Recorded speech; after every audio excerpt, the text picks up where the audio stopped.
City of Lagos, guess what? It rained when it just seemed like we are getting into the very dry season, and it was quite sunny this morning. This evening, the rain just came from nowhere, and it poured, like it really poured, but it's a beautiful one. Okay, at least everywhere is a little bit cool. Welcome to the evening rush right here on Voice of the People 90.3 FM. Today is Wednesday, the 12th of November 2025. We thank God for life, we thank God for grace, and we thank God that we're here together. My name is Esther Wachuku, and it's actually a full house. We're going to be discussing quite a lot of topical issues of national import. I would implore you to join us right now. We stream live on YouTube, so you can go onto your YouTube application, type VOP 903 FM, and voila, you will currently see us live. Interestingly, like I said, if you do not know anything about the evening rush, on the evening rush we discuss interesting topical context, and what we try to do is to educate ourselves, so you don't have different information or a biased view about things of national interest. You're coming from an informed perspective when you listen, and then obviously you can call in to share your contribution as well. We're going to start off with the situation that transpired yesterday. I'm sure you've been listening to most of the programs on this platform. We've been talking about it. There have been several reactions based on what transpired, Wike's actions, Wike's rebuttal, and obviously what the naval officer said. Now, the naval officer has been getting quite a number of praise from Nigerians, while others are saying he should be sacked. He doesn't have any respect. He did not speak appropriately. Well, we have a consultant here who will be speaking with us today on the official capacity of the naval officer, Mr. Yurima, as well as Nyesom Wike. What led to his outburst? Yeah, and earlier on national television this morning, the spokesperson to Nyesom Wike was on a live television program where he explained what happened, the context of what happened. The questions that people asked was, why was there no gentleman conversation before what happened? Was there no court order? Was there no way of reaching out to the vice admiral, the former vice admiral who owns the said site, because the building under construction, who owns the said site, and they could have had a conversation before all that happened? Was there no protocol through which you don't necessarily have to be yourself, you don't have to be the one to go there yourself? There was another person who represents your office who could have gone. Why did it have to be you? Is it politics or it's something else? And Wike was complaining about the anyhowness that people used to do things, no order, no rules or regulation. Well, let's listen to Larry Olayinka speaking. We got to that sorry pass yesterday because of the way we operate in this country. No, zero attitude to compliance. That is what we are, and it is painful.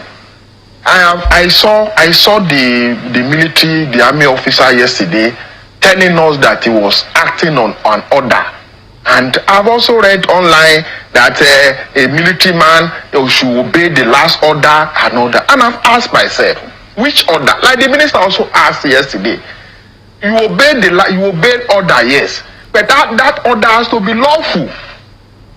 The order has to be reasonable. For instance, if I am a military officer and my superior give me an order to go and shoot somebody, or let's say my boss give me an order to go and let me use this last, sorry for use this word, rape my daughter, will I obey the order because the order is coming from my superior? Or somebody, because somebody is dragging a girlfriend with my superior, and that superior now see the person dragging girlfriend with him walking on the street, and he say, hey, shoot this person. Because it is an order, I should obey it. Because it is an order, a military men should go and mount guard in a public building under construction. That is the issue here. Building under construction. Military men had to descend to go and mount guard. Military men that was posted to the former chief of naval staff, Vice Admiral Awad Gambo, as his personal security details to secure him, to guard him, to protect him. He now choose to make himself vulnerable and send those people on an errand. It's like somebody now here. I have security details to protect me here, and I now choose to send them to Gwagwalada to go and be protecting my property that is under construction. I don't seem to get it. Now let's go back to how we got to that level. That particular land was allocated to a company in 2007, Santos Estate Limited, for park and recreation. Let me say this again. Allocated in 2007 for park and recreation. The company did not do anything on the land because that place is a parkway, it's a walkway, it's a road corridor. You don't build there. Then in 2022, the company wrote to the FCTA, the minister, oh, I want approval from you to convert the purpose to commercial. From park to build park. You know what park is? A recreation, not permanent structure. Probably in anticipation of the minister's approval for conversion, the man decided to partition the land, a land allocated to him for park and recreation. He now partitioned the land and sold to people, including the former chief of naval staff. And that is why I want to say here that the former chief of naval staff was scammed. He was scammed. And he has realized that he was scammed. Instead of him to now come out and seek help, he resorted to use military might. Now, in 2022, the minister of FCT declined that request, did not grant the request for change of land use made by that company.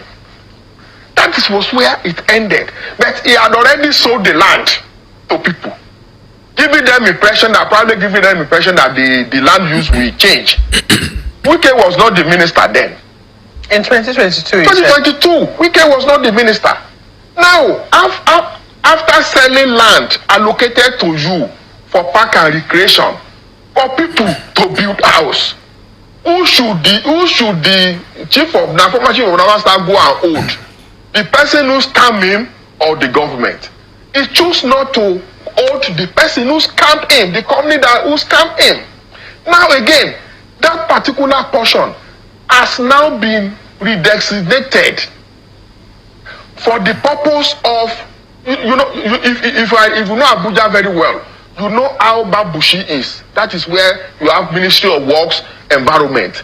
That portion of the land, that parkway, is for public buildings and corporate buildings, not residential. Meaning that you cannot build residential house there.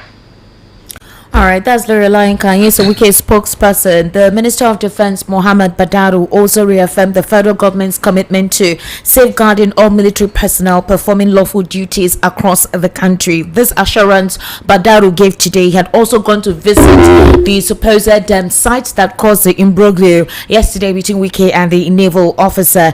Obviously, the altercation, a couple of persons said, was quite embarrassing, and some other persons said the military cannot continue, or any of the military, and whether naval, whether army, whether air force, cannot continue to pose themselves in such a manner. Lero Lainka was also reiterating that the man is not supposed to be a guard. He referred to him as a May guard. He's not supposed to be a May guard. He's supposed to be in the war front in Borno somewhere, saving lives, and not being a May guard or a gatesman to an uncompleted building. I don't know why he used that terminology, but he felt that was not the office of the said naval officer who was obviously in that altercation with Wike. I actually have Florence Joseph here. Joseph, good evening. Thank you. Yeah, good evening. I know I just caught you off guard and I needed your expertise. Do you think that officer had a right to respond the way he responded to Wike? And also, in that exchange, when he kept on saying, I was given an order, this is what I was asked to do, I may not respond to you, despite Wike calling the chief of naval staff right there in that place. But Wike kept saying that no military person can intimidate just because they are civilians or they are Nigerians. Between the both of them, who was intimidating? And was the rebuttal of the naval officer the right reaction in that context, in that situation yesterday? I think Yerima is a very fantastic a Nigeria military officer. For me, I think the Nigeria military should, or the Minister of Defense should actually give him an award. Really? For being a very, very civilized, civil, and that he was well trained from home and the military too. Because you don't confront military, no matter who you are. It would have been a different thing entirely. No, because, for example, hold on. In that situation, whose office is higher? Which one? In that situation as of yesterday, the FCT minister and Yerima, the naval officer, whose office was higher? For me, FCT is just an appointee of the federal of the president. The president can excuse him tomorrow. In what capacity is the FCT minister there? In whose capacity? Who is he representing as the FCT minister there? No, he's just a worker. He's just a staff of. Is he not representing the president? Then? No, yes, he's representing the president. But what you see in other civilized countries, for someone to get to the position of that officer, the admiral, these are people that America worship them. If it was the president, would he have stood down? Maybe it's possible. If it is president, the Wike would have done what he's done to that young officer. Because the issue is, Esther, if you encounter any military person and you are having interaction with it, if the military person tells you that I am a military police, it's different from the other military. Okay. You understand? Because if there are issues, the military police arrest the military.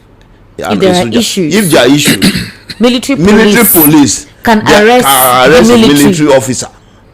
Okay, help us break it now. You know that time that we are used to coup and all those kind of things. It's like the military police, like the alpha and the omega of the military. Okay. They call it check them. Now you are interacting with someone, and the person tells you, "Sir, I am a commissioned officer." It's different from other officer. A commissioned officer will either take order from the president or the person that is instructing to be on that beat, and that's the reason you saw it was a mess up for the minister of FCT, because after let me talk to the chief of defense staff. When he spoke, okay, give phone to the Yerima. He give phone to Yerima. Yerima spoke with the chief of defense staff, whoever, and he said give the phone back to Wike. He said come off for that place. You understand? He was thinking the man will instruct the officer, say, "Oh yeah, are you stupid?" or say not kind of unprinted statement. Because military are so disciplined. They follow in order. Their training. They follow order and they follow the arrangement. Then secondly, Oga Wike is equally like bring down the office of other minister of defense, because if the minister want to, or the chief of defense staff want to talk to that guy, he will go to him direct. There are protocols. It's like chairman want to talk to maybe he will talk to the HRO. Yes. You understand it? But for you to now come, you are having interaction with any staff of this very place, you now say talk to chairman. It's like you don't even respect the office of the chairman. Neither do you respect yourself. The former chief of army staff, Toko Bodotai, actually criticized Wike, the minister of the FCT capital. He says that based on what was seen, he says his public disparagement of a uniformed officer of the Nigerian Armed Forces transcends mere misconduct. It represents a palpable threat. And obviously, according to what he says, a palpable threat to national security and requires an immediate and serious response. He says that what transpired, that incident that took place yesterday, is called a national security and institutional misrepresentation of integrity. In other words, the minister's verbal assault on an officer in uniform is a profound act of indiscipline that strikes to the core of the nation's command and control structure. He says it deliberately undermines the chain of command, disrespects the authority of the commander-in-chief, and grievously wounds the morale of every individual who serves under the Nigerian flag. Larry Lainka said there's nothing like national security of concern. It's a bloody civilian like me. I'm sorry to put it, he didn't have orientation on how the military work. Okay. Or the security agency work. Then secondly, Esther, another thing, I think the president, those that advise the president should equally advise him that if he didn't do anything about this on what Wike have done, there could be a dissonance among the Amongst them. security Do you think that agency. statement was a subtle threat? Eh? Do you think the reaction of the current defense minister Badaru, No, the yeah, reaction see, of the former military chief are of always army there for staff, themselves. all their response, you think Yes. it's a subtle threat because they've Because- all been sending cryptic messages? The navy will be watching. Yes. The army will be watching. The air force will be watching. This should be one of us. It means that it can happen to So anybody. you think Wike has overstepped? No, he has. For now, even though let's assume Wike is building the whole Abuja to become Okay. like Singapore, but you are destroying the morality of the moral and the non-behavior, ethical value of. But did you listen to everybody in Abuja. Wike's response to the press? He said, Wike's response, and what Leroy Lainka said, that they have written to the office of the former vice admiral. They have asked for the documents, everything, that they didn't get any response from him. Esther, what he would have done, if you have done that with all those evidence, you go to court.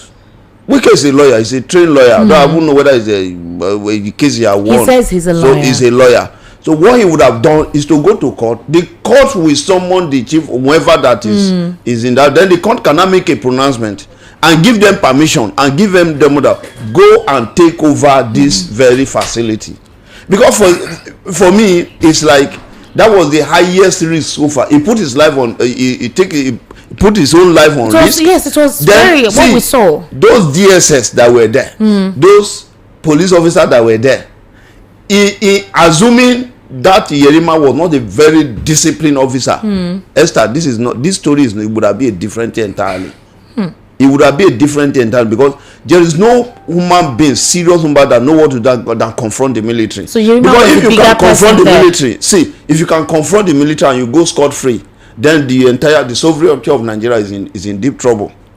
If you what? If you can confront the military And you go scot free, it means that we are in trouble. Why are we in trouble? They are to defend the sovereignty of Nigeria. Their job is to make sure that anybody that want to try our sovereignty, that we are not But a was country. Yerima supposed to be there? See, How is a naval officer guarding a property? Esther, that place is not guarding property. That is his Oga place. It's not guarding property. Esther, are you telling me that if tomorrow now, if you have a staff, you have a driver who is carrying your children to school, and that driver, has he committed any infraction? No. If you have a driver, you ask, oh, I have bought fridge, I have bought it, please help me convey this thing to my sister. Has he committed any infraction? What are we saying? But what's his name? Leroy Lainka is saying that a military personnel or of any of that office or hierarchy can only be guarding such a property if that place is of concern to the sovereignty of a nation. Now, that was his claim today on let air. me tell Oga Yinka true that if we have a minister, a senior minister, he's not supposed to go there to say he want to enforce the law maybe like a junior staff. It's like today now that something happened here, chairman will now go and now started doing is people will come and say, chairman, what is the problem? This. Is the minister supposed to be there? Are you telling me that they don't have layer or staff that's supposed to go to that place? That the only thing that the minister of FCT would have done is, when they come back with the report, he will pick his call, he pick his phone, either call the boss, the owner of the place, who owns this place, let me call the person, my boy were in so place, the way your men treat them, I didn't like it, please. Okay. Can we have, and let us have a roundtable discussion and look for a chat and way forward. Do you think Wike may have actually put skepticism between the military and the president's administration with what is going on? Because a couple of people see Wike as someone who is very close to the president. Whatever he's doing, whatever attitude that he has displayed or his disposition is coming from the presidency. So, and some persons feel he's overreaching, some persons feel he's overstepping. But Wike says his allegiance and loyalty is to the president, not to the APC. So, are we saying that in that capacity of what Wike did yesterday, his reaction, his attitude, his visiting there, is it not coming from the presidency? Because he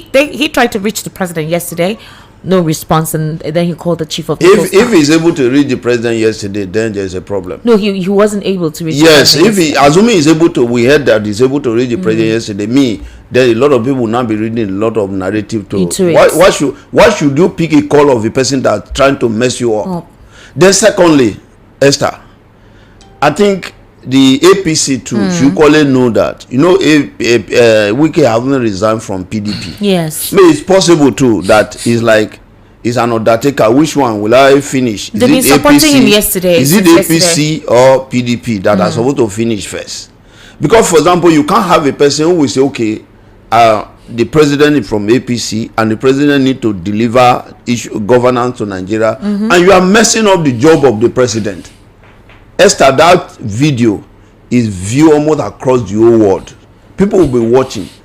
Oh, what will be the response of the president? Okay, so because of that situation and the clash, Wike has banned mobile phones for all land staff after the clash with the naval officer. In fact, the new directive was contained in an internal memo which was cited earlier today by officers on salary grade level 14 and below from entering office premises with their mobile phones beginning from today, November 12, 2025. According to the memo issued by the head of AGIS, Chijioke, the restriction is part of a new office policy aimed at maintaining discipline and information security within the agency.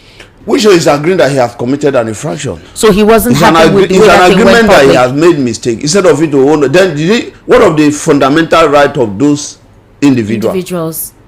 Is this now, this statement now, or this instruction, is it part of their job description? Maybe tomorrow you can equally come with a memo that nobody should carry a pen to that same office. But does it Because also make sometimes, sense? where did he have some of this power that is just... That's what I'm asking you. Are you sure it's not from the presidency?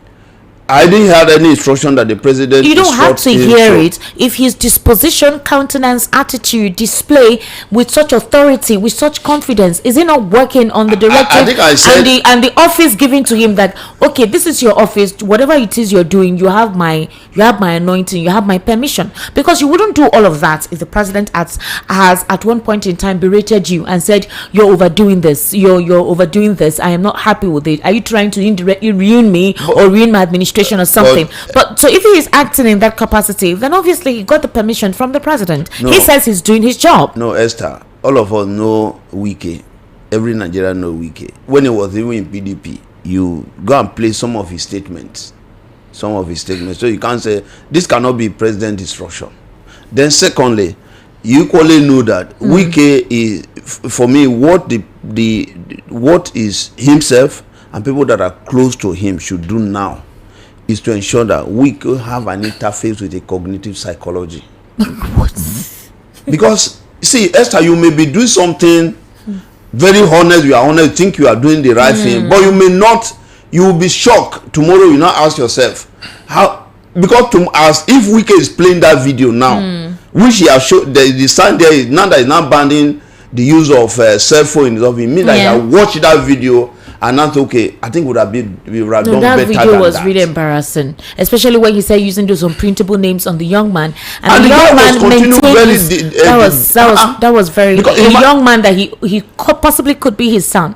No, imagine that, Esther, if Wike is your father and you are watching that, and Wike should equally know that a day is coming, his grandchild, that is grandson or granddaughter, we look and say, that is your grandfather. Do you think these people care? Do you think they care? See, you are not supposed to care, but you think about see everything I'm doing today, Esther. If I get home now, sometimes I want to give account to my children, so that I should not mess their future these up. Politicians, these persons, do you think they care? No, that is the reason I said. See, I have a cognitive expert. I call it Dr. Chasume. Okay. We work with Lut. Many times, because of our job, I will meet you and say, Doctor, I don't need to come and meet you. Let's have a conversation. So, Esther, I am recommending or advising that Wike should find a way to interface with cognitive psychology. I am not saying it help you a lot. It's just so you're saying that Wike did not have any right to be there. Let's look at other situations. It's not issue of right. If it's that what about they have other people that would have been there on his behalf. What about other properties that do not have the kind of leverage that the naval officer had, where there was no one to stop them or question them? Do you know that even in the same Abuja, Wike will see court order court order restricting him not to do the person that is talking about the rule of law. That court order, instead of him to say, okay, let them go to the legal department, go and vacate this, go and challenge this order. They will go and bring bulldozer and look down on the court order and the judge and everything, and do whatever they want to do. And that kind of person is telling you that the rule of law. His spokesperson would have said, you know what, if Esther, if I'm Wike spokesperson on that platform, I'm going to apologize. I will apologize on my boss' behalf. That, you know what, I think there's a mistake, and we own onto that, and serious apology, and we're having a conversation with whoever that is involved, that is concerned, and see how we can address the whole issue.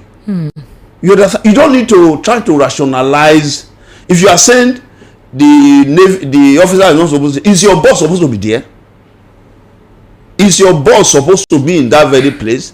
Or it's just like a university, that you have the different DVC, dean of student affairs. Something happened, the VC just reject, then they break his head. They want to get VC. Why you know first you send the dean of student affairs to go and test the water? Or the faculty head. Or faculty head. Or HOD of, or whoever that can talk to those people. So for me, I think those military need an award.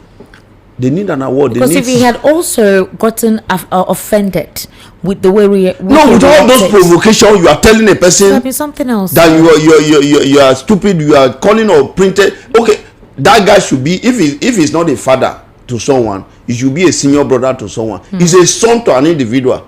He's a very young boy, and you are just calling him all those kind of names. When it is not even him, what Wike would have looked at is this person dressing from head to toe. That is Nigeria. You are insulting Nigeria that you say you are serving. It's not the man, it's not that Yerima. The man that dressed for, you are saying Nigeria Army or Nigeria Navy, dressed from up to and equally tell you, say, sir, I am a commissioned officer. Even though you don't understand what commission, you cannot pick your phone and Google who is the commission officer. Then from there, you now say, okay, do you know what? Can you give me the name of your boss? Okay. Or can you give me the phone number of your boss? Let me reach out to him. Then we'll sort this thing out. You will just quietly go than always mess yourself up completely. Then you now talk to the person you think he will just give instruction. The person now tells you, Oga, I beg, for God's sake, just come over for that place. Interesting. Thank you so much, Mr. Joseph Flourish. I brought you in because I know that you're a security consultant, and I wanted to understand the legal perspective or what that represents. Yesterday, there have been diverse views, there have been diverse conversations about it. And I will equally recommend quickly, Esther, to many people that will be in some of these offices. Okay. Yeah, what we call job analysis. You understand? For when they give you assignment, you need to find out what you're supposed to do about that job. He is the FCT minister. FCT minister job is not only on building or land. If you want to do on money, then you can. That's okay. Maybe minister like all those guys. It's for when talk of sanity, behavior. You cannot be building houses, building road, and you are destroying the morality of Nigeria. You are destroying the value system of a country. You can't have a minister speaking the way he spoke yesterday. Abuja has a record of FCT ministers that are almost like like that. Can you remember Arufai when he was FCT minister as well? They both had similarities. Maybe they have to change their office. They should remove their secretary. They both had similarities in how they addressed issues when they were FCT ministers. Joseph Flourish, thank you so much. Thank you very much for joining us on the evening rush. Thank you so much. I can let you go now. I have right here in the studio as well Mr. Elvis Elimele. Is a political, national, and social affairs commentator. Mr. Elvis, thank you for joining us today. Good evening, Esther. Good evening. I am fine. And I also have Mr. Lawal Ekundaya as well in the studio. Oh yes, Mr. Lawal is also here as well. Mr. Lawal, sorry, I know that you're feeling cold. Maybe in Pele, but the code is needed for our equipment. Good evening. How are you? Thank you. Welcome. All right, let's take a brief listen to this. Then I'll ask my next question. So just kindly bear with me.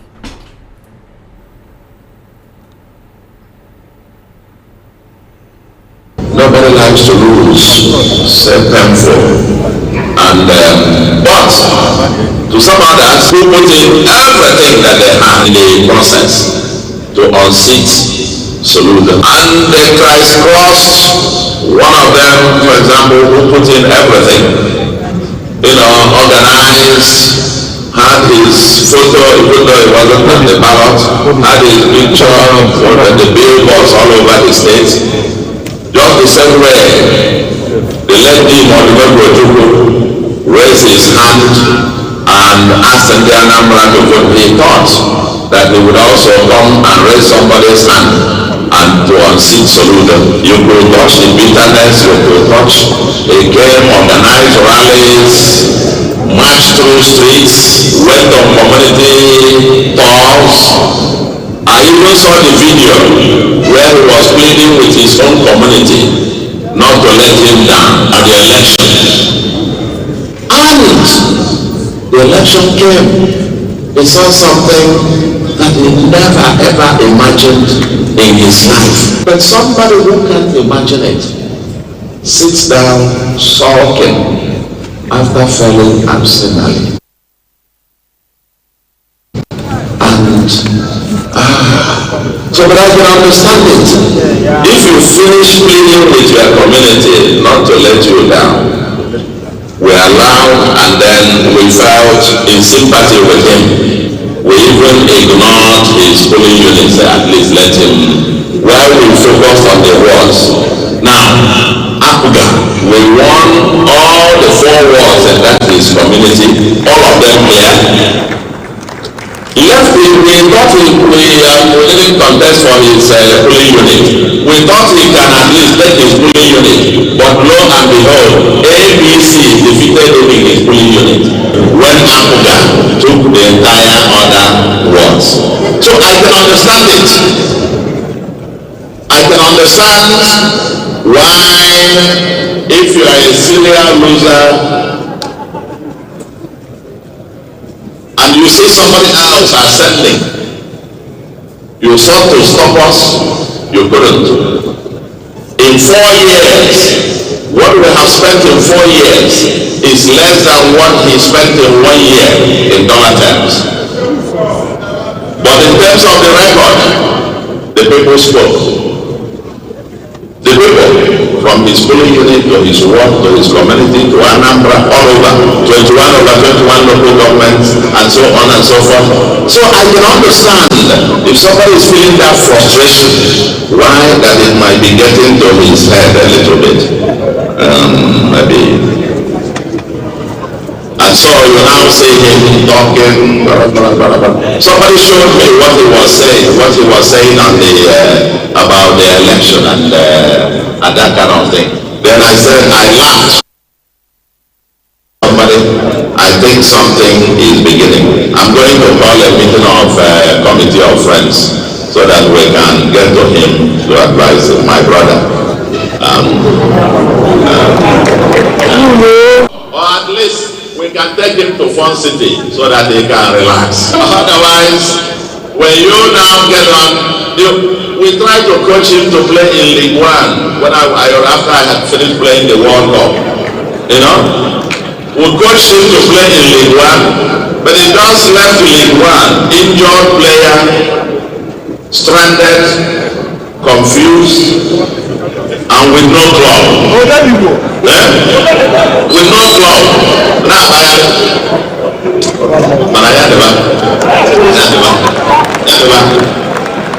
In the fullness of time, when the time comes, because I saw a remark somebody was making about education. Say education.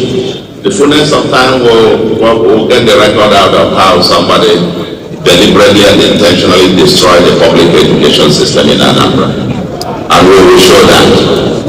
So if you are getting frustrated that somebody is doing what you couldn't even think about, don't vent it on the people. Just go home, get their life.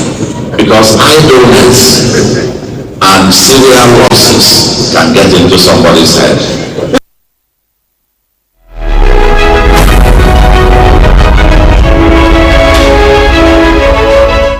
They say for Nigeria, wahala no dey finish. So, I want to ask, and I know during the call-in session, please, I want to know something. Ogini, what's going on? The Anambra State governor has won the second term. If you had listened to that conversation, the shade plenty go. Mr. Elvis Elimele, what did happen now? It gets something where we don't know. I don't understand though, because you don't win. You're supposed to praise your supporters. You're supposed to praise everybody where you do. You more can say in polling unit, you know, if you winner. Say no be even APC. Say he did. He was begging his community members to please, because of his recognition, vote for him and all that. Is that not what he's supposed to do as an opposition? Or was I expecting him as an opposition to say, because Chukwuma Soludo and my brother, I'm not going to do anything? Because he said a lot of things there. He didn't need to mention names to know the person he was referring to. So what's happened? Be like saying collect somebody something. I really don't know what Professor Soludo is dragging with Peter Obi. Peter Obi has done his 2 tenures as governor of Anambra State, and he has left. Willie Obi not even came, did 2 tenures. He has just started his second tenure. He has just won his second tenure. He has not even been sworn in. And now he has won. I think what he should even be celebrating is that he has the opportunity to govern that state on 2 different tenures, which Obi has also done. I don't know what this banter is coming from. I think the major problem Obi actually have with his people is that Labour Party, the sole constituency that is so built. Obi built Labour Party in 2023. Obi coming into Labour Party brought Labour Party to limelight. He wasn't even targeting Labour Party. No. But I think he was targeting. He made reference to the fact that maybe mentally unstable. Made reference to the fact that he's called him a loser. Made reference to the fact that he doesn't know what he's doing. He said several things. Because that his constituency has actually robbed him. Have rubbished all the good name he brought to them in 2023. So everybody is just fingering him. Obi's profile is dropping. Let me ask you something. Was Peter Obi in the ballot as another? He was not in the ballot. Okay. Where was your address towards Ukachukwu, Mogalu, all the other people that you contested with? I mean, I'm just saying. Rather than Mogalu's. Why is he? The big question, Esther, should be why is he not even attacking other presidential candidates from other parties that contested with him? Why Obi?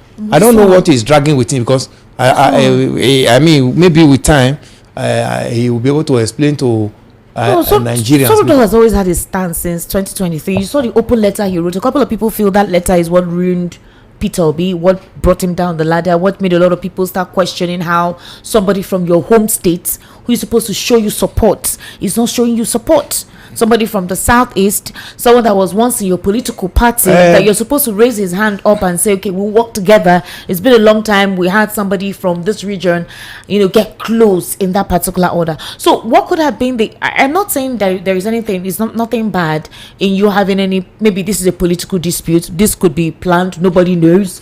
They could just be deliberately doing this to set, they say sometimes 2 friends can fight publicly, so people don't pay attention to whatever plans or strategy they're making up. But Soludo has been consistent, in this. So what happened? And I mean, aside politics, what else? Are they competing for the same thing? Are they contesting for the same thing? In the first instance, they were not even in the same career. Obi is a businessman, and he has been an academician before he came into politics.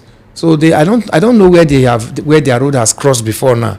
But what I know too well is Obi, Anambra people accepted Obi even with all those letters he wrote that time.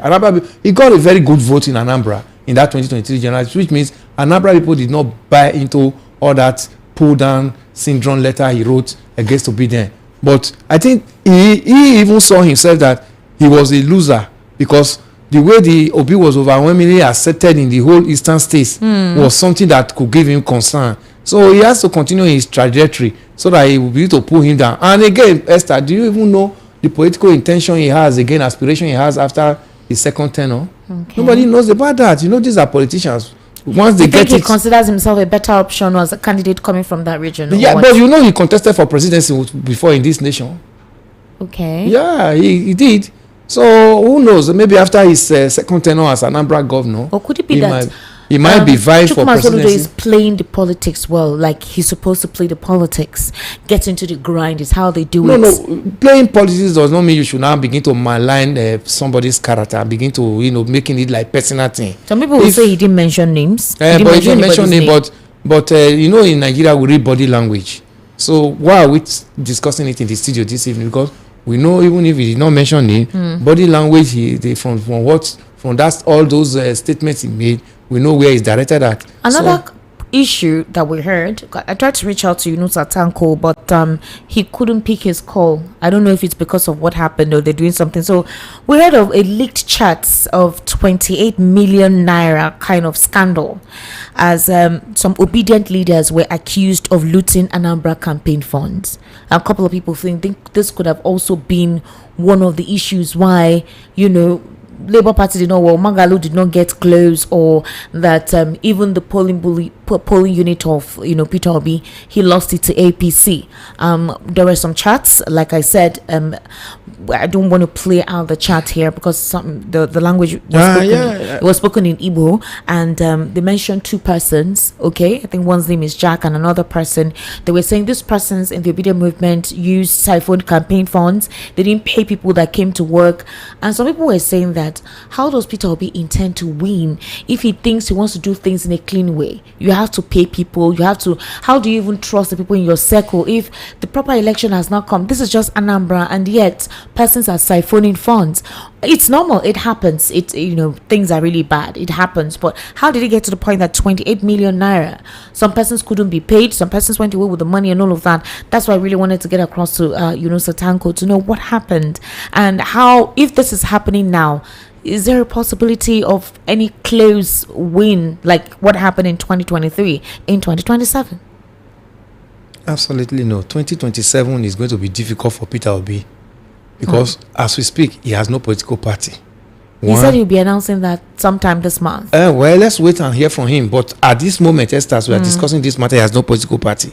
Then two, the Tanko Unisa you made mention of, I think is somebody that we will be able to speak with so that he can clear some of this gray area. Yeah. Where did that money come from? Which faction of Labour Party provided that money for campaign? No, this one is obedient, not Labour Party. Okay, yes. from obedient. The obedient.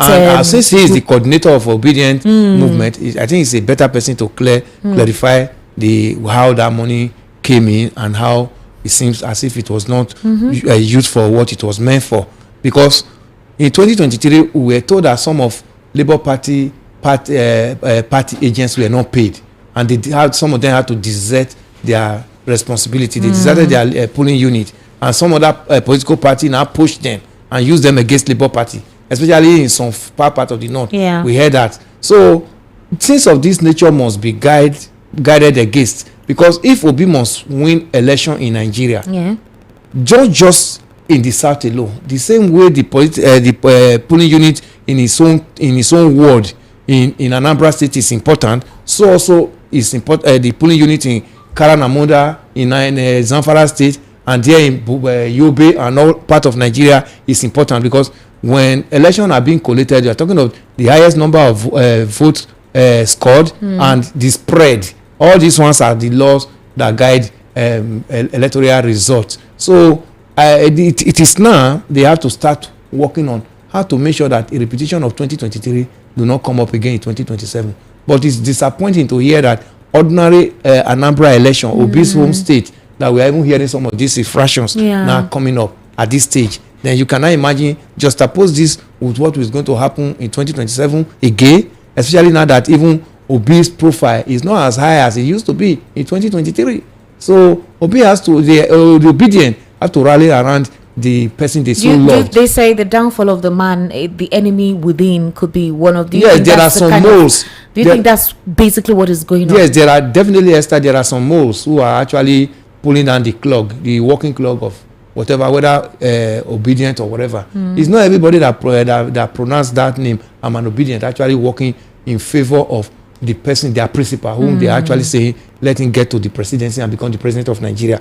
But you know, in Nigeria, by the time he gets in there, these are people that will rally around him and be looking for appointment and positions. But it is difficult at this time now to actually say who is actually the true obedient. Mr. Lawal Kundara, do you think Peter Obi has understood the kind of politics that operates in Nigeria, because he wants to do something different from what other political leaders do. Okay, but as it is now, it's a given that there's a system. The method is systemized. If you're not there to, even if you're there to change it, the powers that be, they've tied themselves in the spine of this thing. So to untangle is a problem. So you need to, some people say he needs to learn how to play the game to get to the, to get to the top. That when you enter the game and change it, at least you can be able to do something when you get in there. So use their means. So, but if you want to use their means, then what differentiates you? What sets you apart? You're preaching cleanliness. You're preaching, let's do things the orderly way. But because of the system, you now have to do things in a disorderly way, that when you get there, you will change it. How would you change it? Well, I'll use two areas of the Bible to, buttress my point. The first one was when God called Moses. He said, "Go and tell Pharaoh, let my people go." And then Moses was saying, I must have an army. Okay. I must have weapons, latest weapons. I must do it the normal way that they do it. Mm-hmm. You go there, you bully your way with the army, then take the people out. But God says, "Go, I am with you." And he succeeded. The same thing happens to David. The same thing happens to Mandela of South Africa. He stood his ground 23 years. He did not budge. And he succeeded. So, maybe he has a vision. Maybe he has a conviction that is beyond what people are looking at. Okay. Because even the Bible says, what does it profit a man to gain the world and lose his soul? So, maybe God has chosen him for something. Maybe God is using him to tell Nigerians something. Nigerians is using this man to tell Nigerians something. We have pockets of somebody like that here and there in Nigeria politics, in which wherever they are, they do things differently, and they write their names in the book of history. People like Ganifa Wehimi, despite the fact that he formed National Conscious Party, despite the fact that he fought for people, when he contested, 50,000 people voted for him. The man who took risk, even the democracy was on his head. His team championed the democracy that we call today. Nobody has fought as much as this man, Ganifa Wehimi. He was always arrested. He was always in court against the military. Okay. I'm sure they must have tried to settle him. And when he contested, just 50,000 people voted for him in the whole of the country. After that one term, he said he's not going again. He wants to focus on that vision of defending Nigerians. And he died in that. And look at what he becomes today. He didn't raise himself. He didn't popularize himself with Nigerians popularized him. Okay. So it could be like that. That's what I'm saying. All right, Mr. So I'm not seeing him as somebody who is a loser. I'm not seeing as like I'm even disappointed in what Soludo is doing, because he's a professor. He's supposed to be at the forefront. When he's a professor of a department, that is the person that is the highest. And look at the way he's talking, like somebody who needs to be corrected. All right, Mr. Elvis Alimehele, in a very recent interview, Daniel Bwala referred to Peter Obi as a 419. According to him, he says that there was no achievement during his tenure in Anambra State as a governor. He claimed that Peter Obi fraudulently kept government funds in a bank so that he could accrue interest on the deposit for himself. Now, in a very recent podcast called Clarity Zone with personality, Nedu. Peter Obi now responded and said, I really don't like to respond to characters of that nature. That's Daniel Bwala. But that when he left office, he was not owing any salary that the state is supposed to pay. He was not owing any gratuity. He says he was not owing any pension, and that he was not owing any supplier that had delivered goods. He says that the man has never been to Anambra State, that's Daniel Bwala, that he doesn't answer these types of character, and that he leaves them because that is what they used to feed. Yes. That was the appropriate response? Absolutely. You just mentioned the characteristics surrounding Daniel Bwala. How many Nigerians will even take Daniel Bwala's statement serious these days? You know where he was in 2023 election, and you know where he is now. But just listen to what Soludo said as well against Peter Obi. That's what we have just spoken about Soludo. Soludo should be more mature than what these statements. So Daniel Bwala should know he's doing the bidding of his paymaster now. So Daniel Bwala, who criticized and abused all manner of derogatory names against the sitting president, Tinubu, during the election, 2023 general election. Today, Daniel Bwala is now the one junketing around the world, now even telling the world now there is no genocide in Nigeria. Now rewriting the script again for Tinubu. So how will Nigeria? How will you take such person serious? He's only fighting for his stomach, and that's all. The one former governor of Ekiti State, Ayo Fayose, customers infrastructure. That's what he's playing out. So he has to get it. He must do the bidding of his paymaster. He's not from Anambra. How do you know his performance? How many times has he even visited Anambra? And Obi has been saying this ever since. You know, Obi came to limelight when he was one of the guests in this Covenant program organized by the platform. Obi rolled out all his achievements, and he keep telling you go and verify. And even Obiano, Obiano even made the statement that the money he left, he met, was part of the money he used in building the Anambra airport. Do you think Peter Obi has the kind of support and clout he had in 2023? You know, post-election, he was still a rave. Anywhere he goes, you hear the applause, there's a standing ovation. There was this love. But somehow, I don't know how the opposition did it, because they really did a lot, especially those who were in the obedient, who now decided to join the APC. They really leaked out a lot of the obedient secrets and everything. So the idea was, whatever it is, tell us, let's use it, So do you think that's clout, that's bargaining power that he had? Do you think he still has it? Because there's some people saying that even in this ADC now, that he would have to beg to be a VP before he may have had a chance to be considered.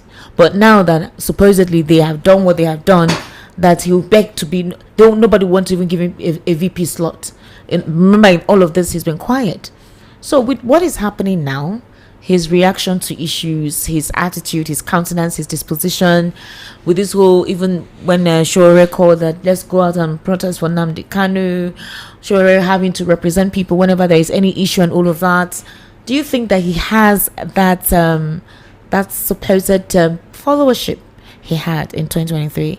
It may not be as high as what we have in 2023 at the moment, because the opposition have actually used, planted in molds into first of all Labour Party and even the obedience. They are working on the obedience so much. And the way Nigeria is structured, if you don't have poverty has actually become an issue in this nation, that most people denied their own right, their own integrity, just because they want to get something for their stomach. So 4 years is such a long time for people to just become redundant. They don't have anything to do or fall back on, because as at the time obedient was really on Obi's matter, they thought Obi would win that election. But unfortunately, the crisis in Labour Party again brought Obi's profile down so much. People were like, people are like, using it to attack him. People are like, why Obi that cannot settle his political party is talking about Nigeria? You understand? Problem when a man is confronted with problems from home, it's always much more difficult than the problem from outside. And that was the first. So you think the Labour Party is what did a little bit of absolutely, because we just saw that immediately after that election. You saw even when the court case was going on, Lamidi Apapa was in the court against Obi.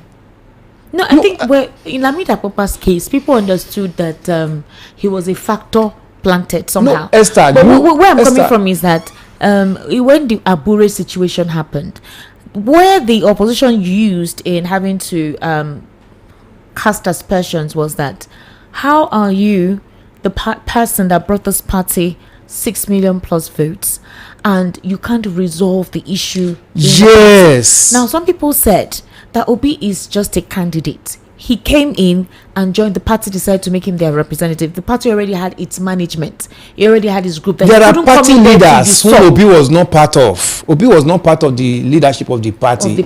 Obi was only fortunate to be the candidate. Yes. You know, from aspirant to become their candidate.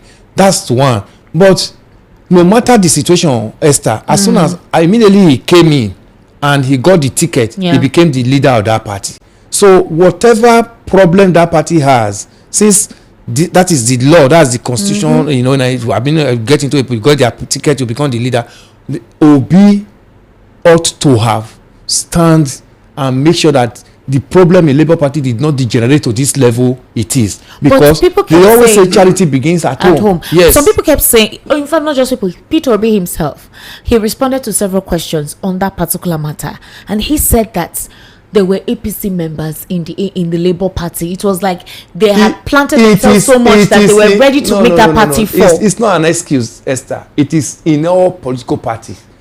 We were here in Nigeria in 2013 and 2014, where about 7 governors and lawmakers left PDP. Another faction of PDP was from NPDP. Were you not here? What happened? It led to the downfall of PDP. There is no, that was the ruling political party as at then. Don't even look at what is going on in APC now. Something is still going to play up in APC. That even with all this junketing, everybody is crisscrossing, something is going to happen. So opposition will always look for a way to scatter a ruling party or a party they feel that it is it's going to be an affront or it's going to challenge their power. They will always look for anything to bring them down. It now boils down to that political party to say, no, we have to close in our rank. Unfortunately, that could not be done. We now saw Nena the Usman fashion now came in and Obi now aligned. Obi is not supposed to have aligned with any group. Are you? Yes, it would have been like, I want to let this matter be settled. Let the matter be settled. Not be saying that, okay, there was I don't know whether it was a mini convention that took place in Umuahia, where Nena Dusman was thrown up as the party leader. Yeah. Some of these things, there is no matter how difficult it is. We saw political parties before now. We saw Action Group in this nation. We saw UPN. We never had all these infractions in all these political parties because the ideological nature of those people that formed them were unique and they know what they need. So Awolowo could talk to anybody in UPN then and the person will hear. But unfortunately, because of the greed now, ragtag now come and say, okay, this is our political party because of what they want to get. Immediately, it's not swinging to their own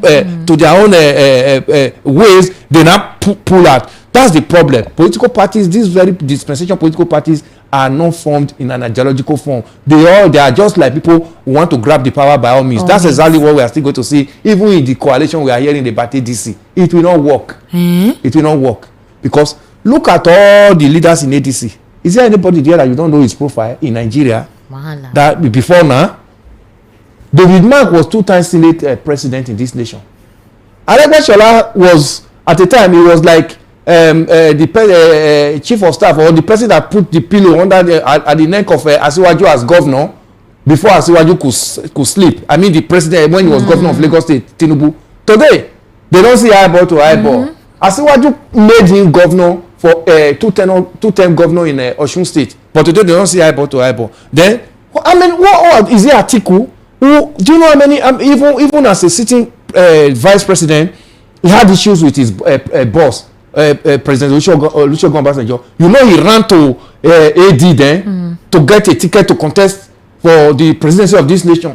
Do you know how since that was since 2007? You even remember that even before President Tinubu, Olusegun Obasanjo could get second tenure in 2023, it was an issue.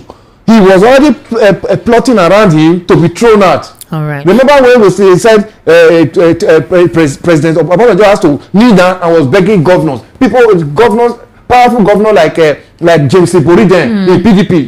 PDP have some strong men there. You did. He was begging them, kneel down and was begging them because Atiku has already polarized the rank of the governor to throw Olusegun Obasanjo out. So you see where all these manipulations are still in him. Is even what led to the failure of PDP in the last election. Because what even took Wike out of PDP, that Wike has now become like a bull in a China shop in PDP. So these are some of the things. The Nigerian politicians are too greedy, they are too selfish, they want to be there and remain there. So you're saying that him being in that ADC will work? No, it's not the political party that will take Nigeria out of this stranglehold of APC. Mr. It is not. Nawa Lekundaya, Valentine Ozigbo, very close ally of Peter Obi, left to join the APC. Kenneth Okonkwo, who used to speak very highly of Peter Obi, also started making some derogatory statements, called him meek, called him not straightforward, said Peter Obi also betrayed him. What Peter Obi says here is not what he says outside. He wants to swing, he wants to be a people pleaser. The politics in this part of the world, you cannot be like that. You need to be affirmative. People need to know what you represent, what you stand for. You cannot always be political in your choice of words. You cannot always please everyone. And so he says that he saw all of those tendencies in him and he felt he doesn't think this man understands what it takes to lead in this part of the world. Esther, let me tell you something about when people talk. You have forgotten that two things make up a politician. I used to say the political aspect and the administrative aspect. We don't want a politician in Nigeria because politician is what has been running this country even before independence. We don't want people don't understand that we only do mathematics. We don't see the relevancy of that mathematics to our system. We talk about political mathematics. It is useless to us, for God's sake. We want an administrator that will come and put things right. That is what we need. We don't need a mathematician. You want to tell a mathematician that can calculate all this permutation and everything on the farm where somebody needs to produce food. He will tell you that you are talking what is irrelevant. So we should get that into our head in Nigeria. We don't need politicians in Nigeria to rule. We need administrators, for God's sake. People who can do what other nations are doing, grab what you can grab from other nations, use it to develop your country. Look at what China is doing now. Are they playing politics in China? Like they are developing, they are looking for administrator, and they have an administrator there who manages all the resources. Steal from what get others what they can get from other countries and put it in their own country. All right. So second, you have forgotten that this present political the ruling party is a problem to political parties. NCP was deregistered by Buhari. Have you forgotten that NCP was the first party to be registered in Nigeria? NCP was is Gani Faweyemi's party. And this party was deregistered. All right. For what reason? So many others like that. Now the same thing is happening. Okay. All right. It's happening in Labour. It's happening in PDP. It's happening in SDP. It's happening. Why do you have all this disorganization? We'll take a very short break because we need to plan an ad. Ladies and gentlemen, do kindly stay with us. You're listening to the Evening Rush right here on Voice of the People on 90.3 FM. We'll be back shortly after this very short break. Customer, welcome. What you want buy? I wan buy changeover cutout fuse and distribution board made of 100% heavy duty copper. Oh, come, I get am. See am here. No, now I'm looking for Slatter Star J cutout fuse and distribution board, Nipo cutout fuse, Star J solar battery, inverter, MPPT controller and solar panel. But Oga, don't worry, I know where to get them. Whether na Star J changeover cutout fuse, Slatter distribution board, Nipo cutout fuse, Star J solar battery, inverter, MPPT controller and solar panel, Star J ceiling fan, sockets, all earthen materials. us. Make you no go do cover wise pan foolish o. Slaughter Staje Indian product na number 1 since 1961. Made of 100% heavy duty solid copper with no compromise. Available in all leading electrical shops nationwide. Slaughter Staje na you biko.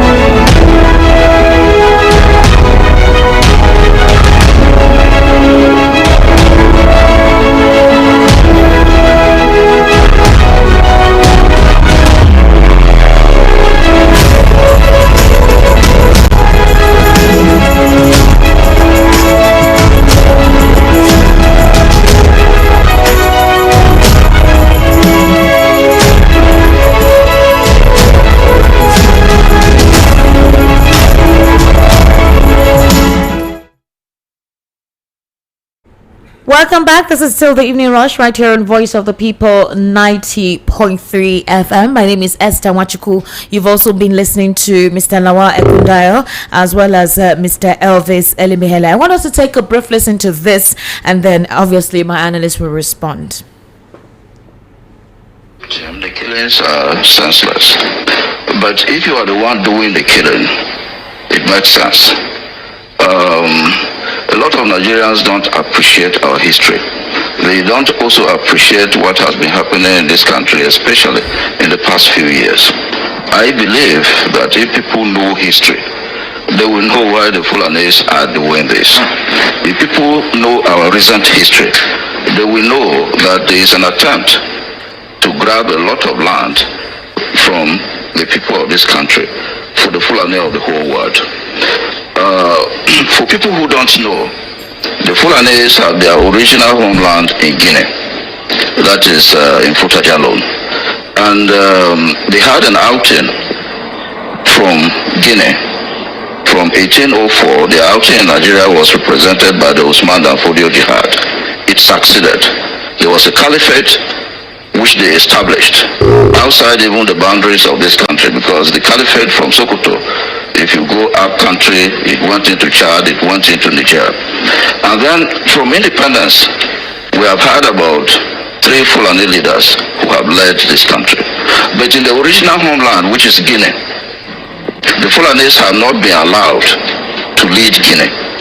So Nigeria has become their second preferred homeland, where they are inviting the Fulanis of the whole world to come and claim as their own country.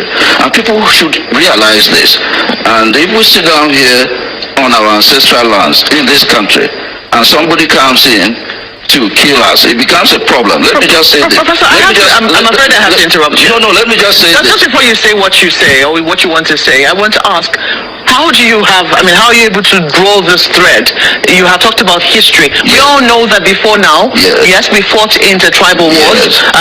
There were conquests every now and then. The Benin Empire, for instance, was quite expansive. And it also, made its own conquest. Yet, nobody has been able, whenever Ifemodake is fighting, nobody is talking about prehistorical or, pre-colonial wars to justify what is happening now. The Ifemodake war is a local phenomenon.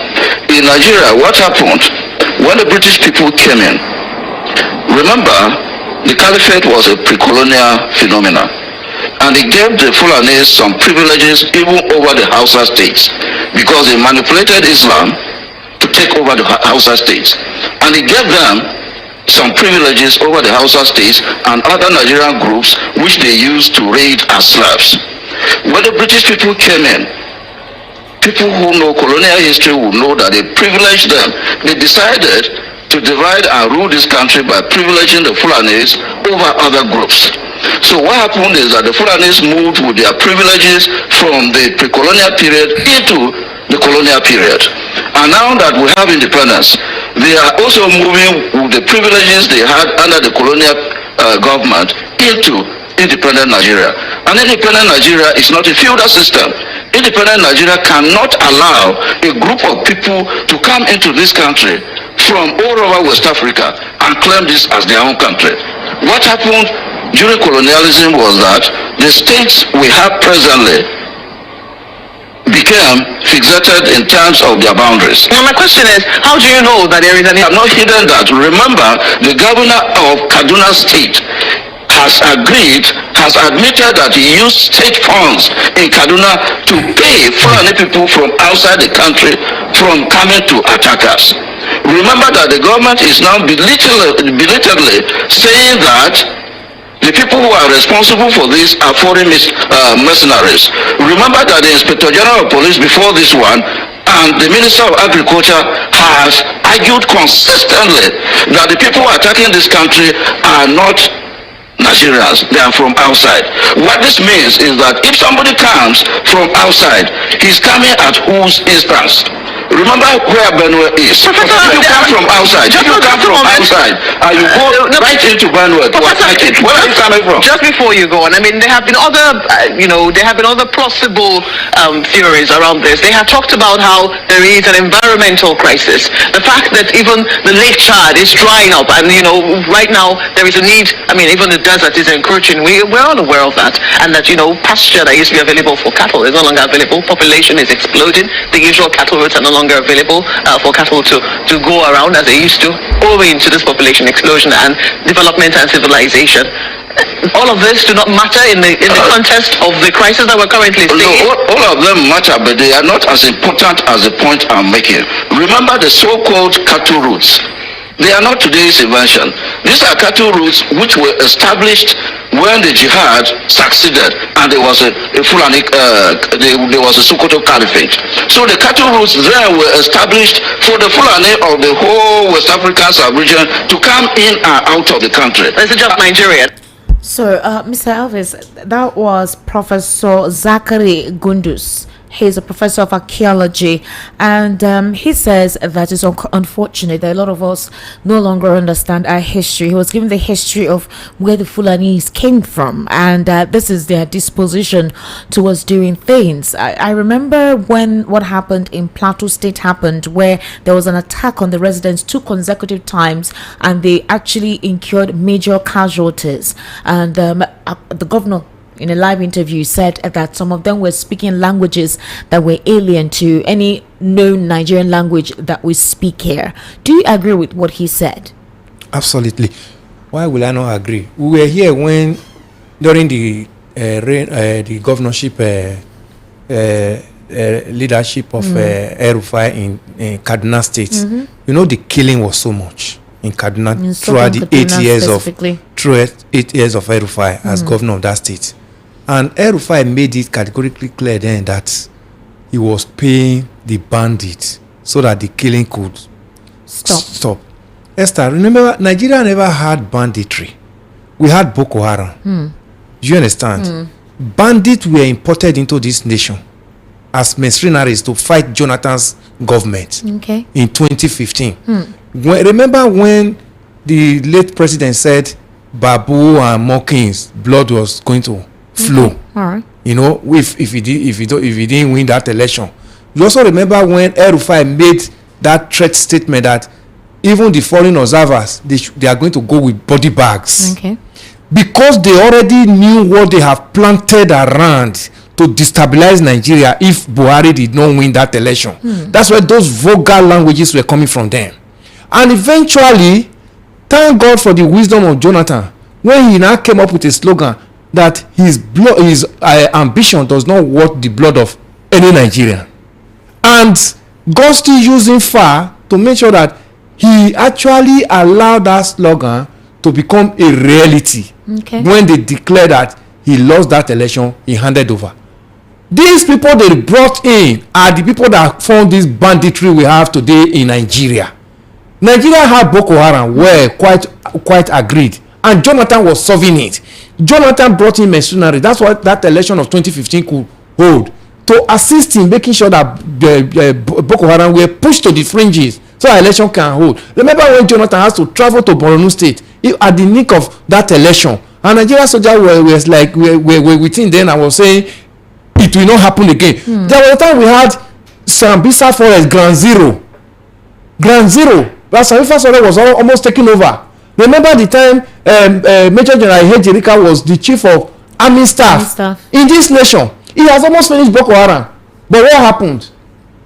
They now imported in banditry into this nation to assist in making sure that they get into power, either hook or crook. And that's why we are today. These same boys they arm, immediately they got into power, they abandoned them. What will they do? They didn't take them back to where they brought them from. And they must survive. And they now saw Nigeria like a fertile land. Oh, this is a fertile. What they now came into, they saw using religion and using untapped mineral resources everywhere in the northern part of Nigeria, especially this gold and other lithium and other. So other foreign nationals keyed into it. By the time there is destabilization, we can continue to mine while Nigeria will be busy talking on how to solve the problem of insecurity. That's what led to where we are today. So if we are investigating what this degenerated insecurity situation we have in this nation today, El-Rufai must be brought in. Baraje also made mention of it, that they brought them in. These people are still alive. It's only Buhari that have died. Even Ali Sharif made a statement, but he has denied it now. No. Why will he deny it? He said it was fake. It was false. Even the present sitting vice president, all of them know the architect of yes. All of them know the architect of what Nigeria is going through today. There are pictures of him. And all the who is who in the northern part of this nation, the big wigs, political big wigs, or the sultanate and all of them, emirate or the emirs, they know. But the truth is that because they have been able to direct them in making sure that Christians are eliminated, and you see speaking language that they don't understand. Yes, that was alien. Is there any language that in Nigeria here that at least if 3 or 4 Nigerians are standing that you don't understand where this person comes from? That's to tell you that El-Rufai cannot run. He must come and respond, because after Trump's designation, he has not said one word. No. Some of them are running out. Some of them are running out secretly. But I pray that what Trump said, he will leave all to it, because they can run. Issa Patami, the former minister for communication, they can run. We know names to mention. Gumi has always been there. These people know the architecture of this banditry Nigeria is going through today. But unfortunately, the government have not had the willpower to prosecute them. That's why that's the anger. That's the anger of the American government. The confidence, the willpower, the confidence and power. Because there was a time Nigeria had to say she went to meet the president then, and that when she asked him about this question, he said, that one, they may even kill him or something like that. That kind of statement was made. The video went viral. But if you are a president, a sitting president, and you cannot secure your persons, have you not your citizens? Have you not failed in your constitutional responsibility? Does it not tell you that there is something? Just like this situation with Wike, where an ex-naval chief was like, "This is my property. Whether you're working for the government or not, you have no right to encroach." Somehow they have leverage. Now you have, in this case of late Muhammadu Buhari, when he was there, he could not rout out these guys. So if somebody that speaks their language could not do anything, is it the president you expect to do something? Because they have soft spot for them. They have soft spot for them. They know who. No, I'm asking a question. I'm not aligning any side. I'm just reasoning along how different people have been reasoning. They have unnecessary soft spots for them to terrorize Nigerians. I think the problem with this banditry and terrorism is that it's a form of negotiation that is still going on. It's a form of negotiation. Whom are they negotiating with? Nigerians or themselves? Whom are they're not negotiating with you and I. They are terrorizing us. I'm not saying you. No, he's asking who are they negotiating? Are they negotiating for themselves to have because if you have a government,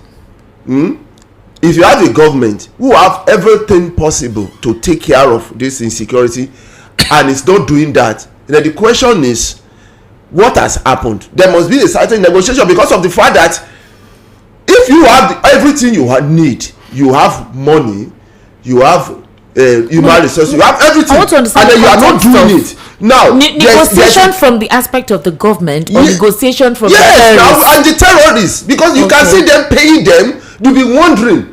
So the negotiation, is it to have access to power, to continue doing what they are doing? That is what I'm trying to say. Because and what do you call that government? Because if the government sit down and say they call the terrorists and they are negotiating with them, negotiation. You see this bandit come out from the bush, well armed, with so much motorcycles, come into town and come and start negotiating with the government officials. Is that a serious government? Is that a serious government? Is that not a failed state? So that is the major problem. Is that not a failed state? That's it. There's a negotiation. So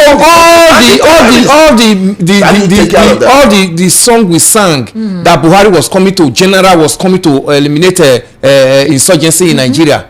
Did it work? 8 years of Buhari, was it not worse?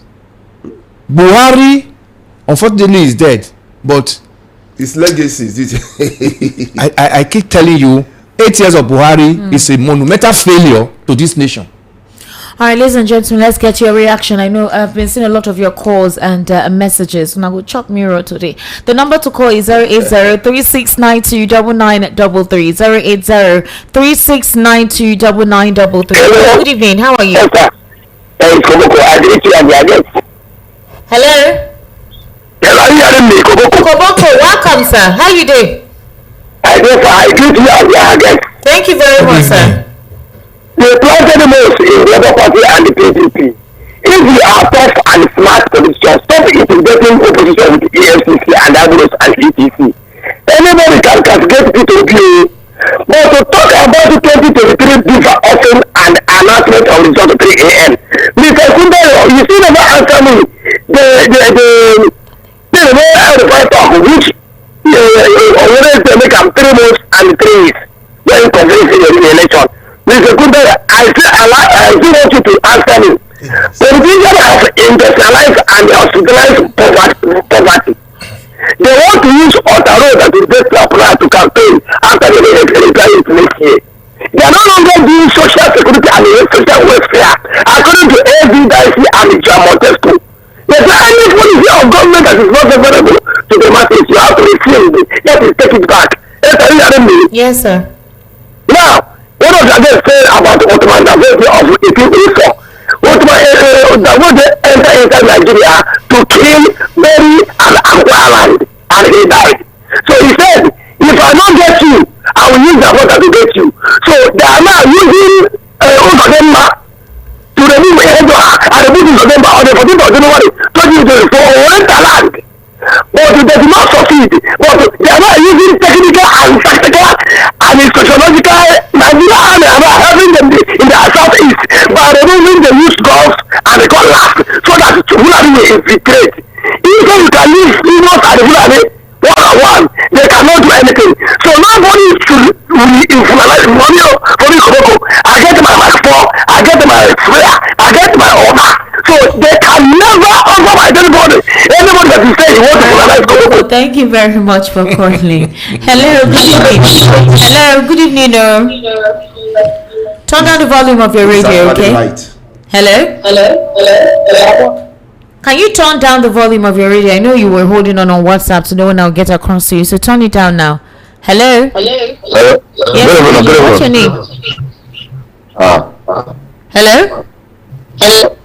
Hello, good evening. Yes, good evening. What's your name? I didn't hear me. Yes, I can hear you. What's your name? My name is Dennis. I'm calling from Oshod. All right, Dennis, please go ahead quickly. Please, my discussion go to Mr. Our Professor Soludo. Okay. Please, now just tell me leave Obi alone, I beg. I don't know how a brother is against a brother. That is problem we have in this Nigeria. The man spoke the word that he spoke. He did not call anybody, and he praising you. Now you turn it as a caricature for your broadcast. Yeah? Please.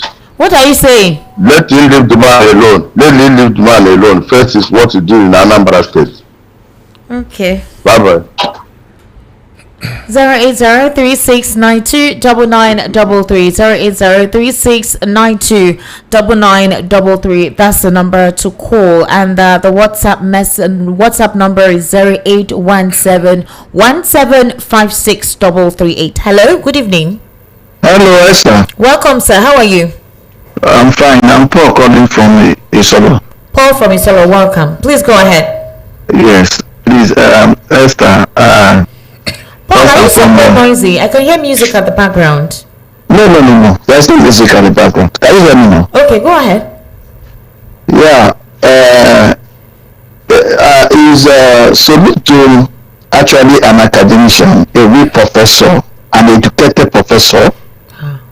there was one CBN governor, Nabins. God, God, how can somebody your speech is for 1 hour or how many hour is just totally about God? Well, it's a total shame, and it's an act of cowardice that you are trying to saying something about you cannot be bold enough, be man enough, and call the name of the person. That's why it's not a real man.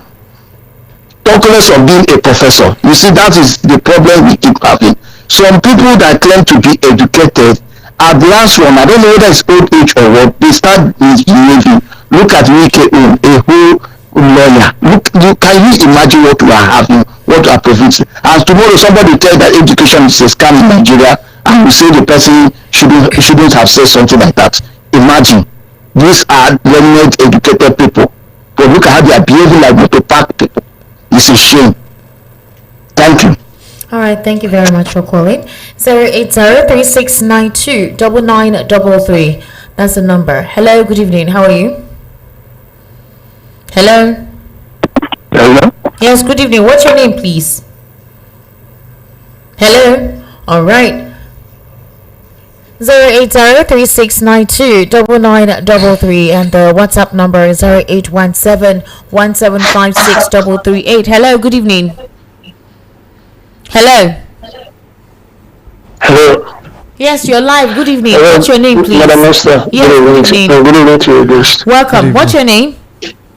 My name is Alexo. Alexo, please go ahead. Yeah. It's what a pity.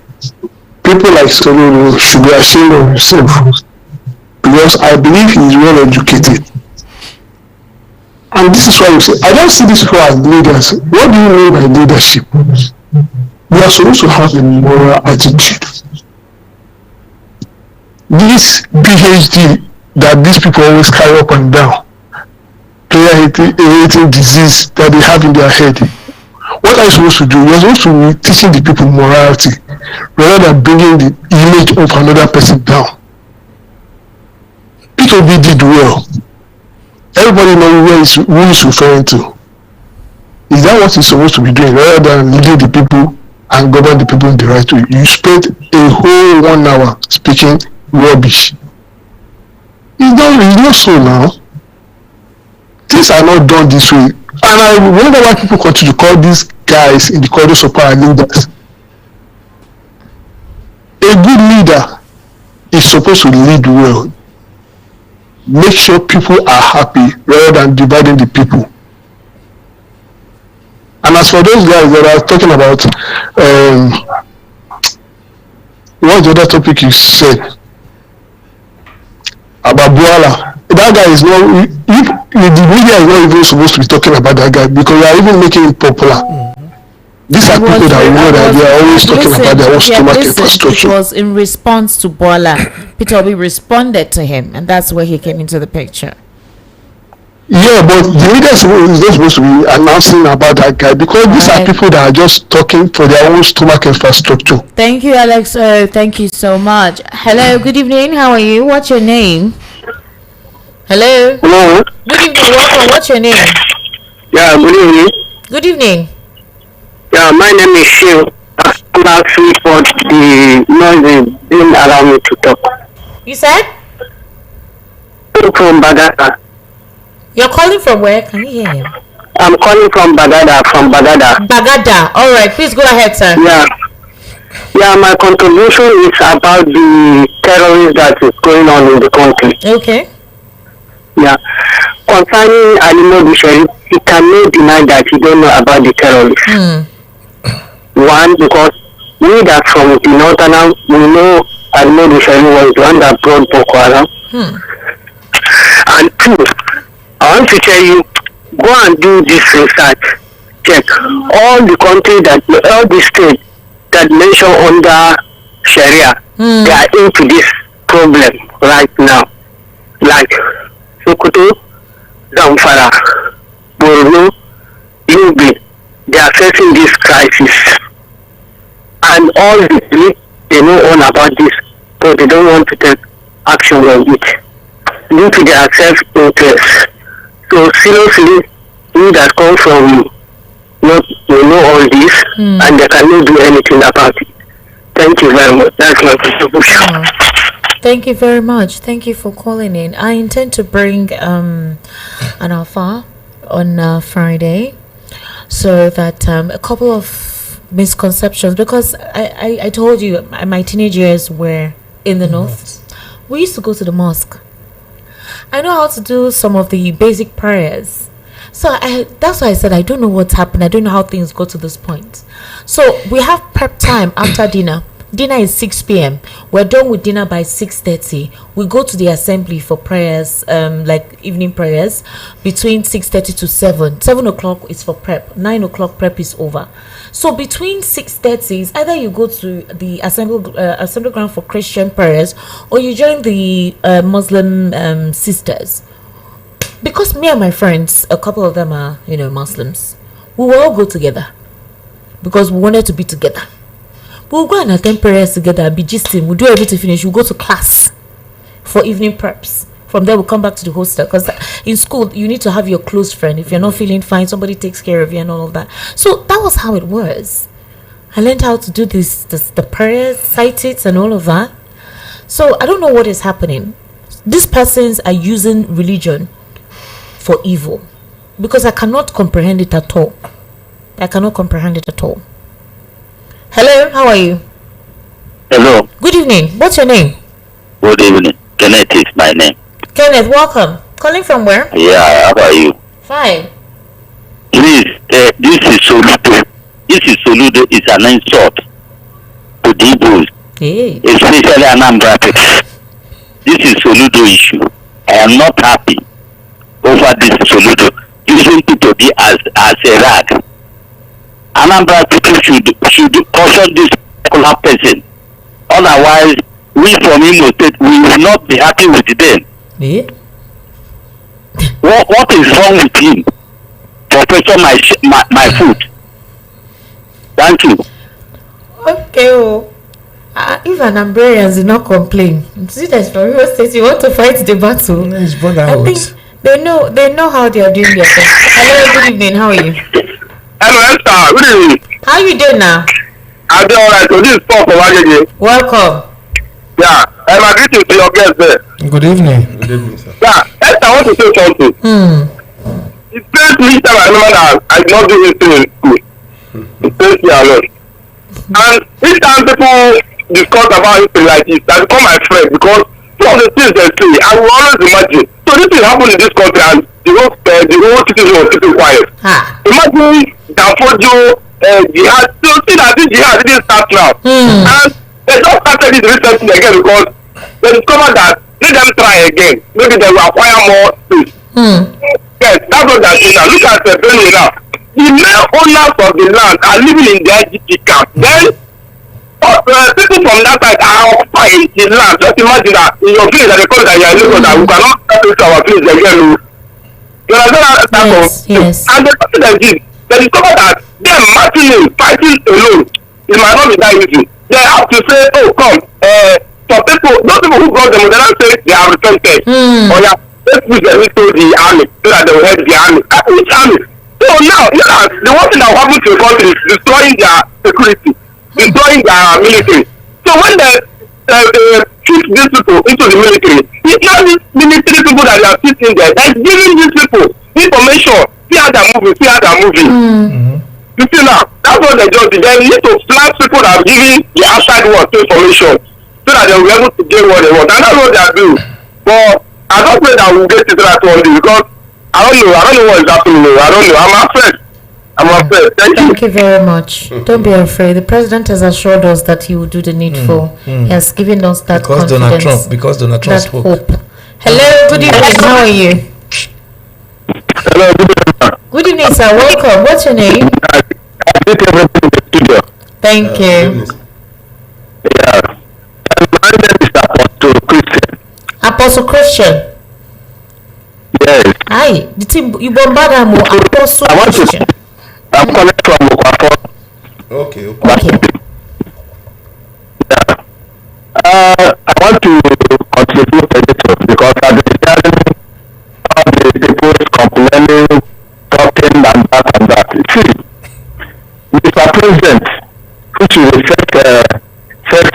first father of the nation, is not doing well.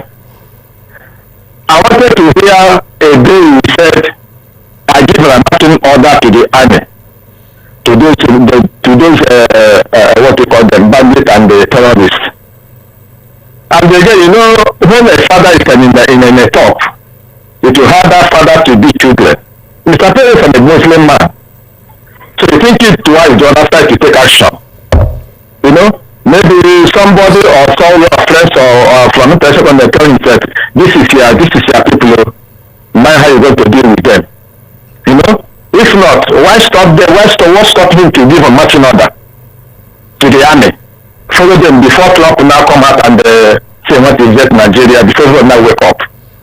So I don't know what is happening with Mr. President. Maybe he's fearing them or because of maybe another country is behind his side, telling him what to do or what not do. Marching order, giving them instruction, nobody should carry AK-47, and all those ones that live in the IDP camp, send them to their home back, even or use one of their sides there, they make another barracks to protect them. All these are problems to Nigerians. Coming to the genocide in Nigeria here again. Yes, there is a genocide everywhere, killing Christians. But I don't know whether because of the presence of a Muslim, that's why it happened like this. Everybody's angry. One day people will provoke, fight will start everywhere. I beg you, no fight though. Biko, I beg you. All right, let me take some of your messages. Kindly bear with me if you're calling and I couldn't get to pick your call. Let me just read a few messages. A lot of you have sent a lot of messages. I'm going to start with this. Hello, Esther. Well done. My question is, why didn't Wike go to the site before the Chief of Naval Staff retired? Why did he wait until the former Chief of Naval Staff retired before storming that place? Or does he want to tell us that they're not aware of that particular land during the former Chief of Naval Staff tenure? Okay. You didn't tell us your name. Kindly tell us your name. Was not yet there. Is that? He wasn't there then. No, this Chief of Naval Staff was not was Buhari's appointed Chief of Naval Staff. The one that just retired. That's his past administration. Yes, this Gambo was not. It was not of Tinubu's regime. He went with Buhari. Wike has not come in there. Okay. Good evening, Esther and Comrade Ikunda Lawal. I am Comrade Engineer Olasu Komiadifoye from Ijesha Tedumushi. You see, Esther, either or neither, Wike is very, very wrong in discharging his ministerial duty at that point. Being an experienced man, as he claims, he ought to have written a letter to DHQ in respect of that particular area to invite any of the officers who own a building or land there for better understanding than to go with his gigantic muzzle he thinks to ride the young military personnel being very light of age, unknowing that the military acting on superior order of highest authority, Chief of Defense Staff. Only President can stop the action and which Wike did that out. Okay. The remaining part of your write-up, I don't understand it. Okay, you can resend it. Sentiment is showing in the analysis of your guest analyst. Wike is a 7th Minister of Federal Republic of Nigeria, a former governor, older lawyer, and he described him as ordinary appointee of president. Because of hatred for Wike, he could not see that the young officer who is expected to be in the battlefront, especially at a time that Nigeria needs to buckle up, who is guiding a building in the name of order, is soldier expected to be in that place? What if Wike is also a retired soldier too? If he had been an armchair minister, you will blame him for always sitting in the office. Only here in Nigeria are soldiers allowed to intimidate civilians because of gun. I meant Mr. Folorunsho. Oga, you did not put your name. He didn't. He even spoke out of point. You know why? Because even the soldier is guiding the president. So you want to tell me they should leave the president and go to war? Warfront. Good evening, S and our guest. Wike and Tinubu had a deal. Have you forgotten the series of meetings they had outside the country? He worked for Tinubu for the election, and Tinubu is paying him by giving him free hand. Okay. Well, some people have said that the president needs to be careful with him, so that he doesn't create problem for him. And he's even calling the man you a fool. You can say using unprintable words. Thank you. Esther, tell Wike Abuja no be Port Harcourt and Yerima no be Fubara. He's done too much. Very abusive. Is this what he would have showcased if he had become president? In fact, that young man should drink 3 bottles anywhere in my name. I'm surprised Reno Mockery hasn't told us that Peter Obi sent the Navy. Unawala too much. He has not even made any statement. I've not read any of his statement on this matter. Reno, he's been tweeting. Good evening, VOP. I don't subscribe to your guest narrative. They are simply pushing a narrative for damage control. Ralph from Satellite Town. Which one are you referring to, Ralph? Ralph, can you resend a message? So let me understand, which narrative are you referring to? Are you referring to the Wike narrative? Are you referring to insecurity? Or are you referring to Chukuma Soludo and Peter Obitok? I need you to help me contextualize which of the narrative you're referring to. Exactly. Evening, Esther. The Wike and Yerima saga demands cause relook at the situation. Wike was guilty first because of his vulgar languages and usual pride, coupled with the fact that every Nigerian is angry with him, but we must respect his position as the land administrator of Abuja. On the other side, Yerima displayed courage, confidence, and decorum. However, I blame the Oga of the first man, because Yerima as naval officer shouldn't be working as gate man, because that's the role of the police. As for Soludo, he's replaying Obi, who said he's playing at Champions League while Soludo did relegation, which is not true. Obi is confused now because he's from Abga and Anambra, but let them for Elu as a betrayal. Obi had lost his prowess. Idleness and serial losses don't they affect the man truly. He should go for sabbatical leave. David from Oshodi. Okay, David. He's not getting it right. The man retired as a 3-star general, so he's entitled to that same military we don't know why guard. they're saying it's Dead. not that list now. So we can send it to anywhere. it's not a policeman that will guide a 3-star general. All right. Good evening. This is from Adeyemi Kamari from Banana Island, Lagos. Peter Obi has nothing to offer Nigeria. Under Peter Obi, doctors went on strike for 13 months. Peter Obi owed universities. They went on strike for 8 months. Peter Obi didn't build one school for 8 years. He is overrated. Adeyemi Kamari from Banana Island. Okay. Kamuru. Esther, after listening to Soludo's press briefing, Igbo man are the problem of Igbo land. Udom. All right. Good evening, Esther. Wike was right with what he did, considering the circumstances surrounding the land in question. The military has no right to breach civil laws. It is tantamount to a coup, and what that officer did is an affront to the office of the president. That officer should be disciplined for what he did. Shegu from Alagbadu. All right. Good evening. Thank you so. Oh wow. Oh God. Those are gory pictures. Woo. Shikakiru ward in Chibok, Borno State is under attack right now. Shikakiru under attack again, and they sent pictures. Oh my God. Whoa. Jesus Christ. God help us. So be cool. No, I beg you, God. Good evening, VOP. All right. Thank you. Thank you very much. I think I've read all of this. Good evening, Esther. I beg to differ that obedience are joining the APC. What is happening is that those who are pretenders and won election under the platform are showing their true colors. The obedience are intact, and we're watching to act when the time comes. Chika from Lekki. All right. Good evening, Esther. Peter Obi still has that raw followership. People are just waiting for him to declare the party he'll be running with. The only problem most people have is a lack of trust on INEC, which APC has successfully planted in the mind of many voters to believe that their vote won't count. But Obi will still pull a big wave once he decides or declares, though I would want him to team up with Atiku, because now Tinubu is with power. A divided opposition cannot unseat him. Madu Francis from Ikorodu. Good evening, Esther. Thank you very much for your compliment. I sincerely do appreciate you. All right. Good evening, Esther, and the guest in the studio. Daniel Bwala is talking. I'm from Anambra State, and we know what Mr. Peter Obi did in Anambra State.